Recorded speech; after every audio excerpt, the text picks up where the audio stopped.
প্রিয় বিশ্ববাসী, আসসালামু আলাইকুম। বাবা ভাঙ্গা নাকি ভবিষ্যৎবাণী করে গেছে এবার 2026 ফুটবল বিশ্বকাপ জিতবে স্পেন। কিন্তু নিউ জার্সির মিডলাইফ স্টেডিয়ামে আসল লড়াইয়ে ডিফেন্ডিং চ্যাম্পিয়ন আর্জেন্টিনার সামনে এই কথা কি আদৌ টিকবে?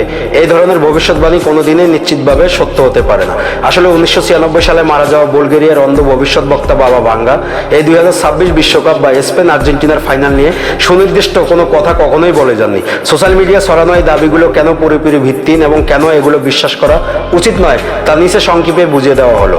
নাম্বার 1, কোনো লিখিত বা নির্ভরযোগ্য প্রমাণ নেই, মৌখিক দাবি। বাবা ভাঙ্গা নিজে কোনো লেখা রেখে যাননি, তার বক্তরা পরবর্তীতে বিভিন্ন সময়ে তার কথার ব্যাখ্যা তৈরি করেছে। মন গড়া সরাসরি বিশ্বকাপ ফাইনালের মতো বড় ইভেন্ট এলেই কিছু মানুষ লাইক শেয়ার পাওয়ার জন্য এবং গুজব ছড়াতে তার নাম ব্যবহার করে নতুন নতুন গল্প বানিয়ে দেয়। নাম্বার 2, আসল জয় ঠিক হবে মাঠের লড়াই, মেসি বনাম ইয়ামাল। ফাইনালে আর্জেন্টিনা এবং স্পেনের লড়াইটি হবে চরম প্রতিদ্বন্দ্বিতাপূর্ণ।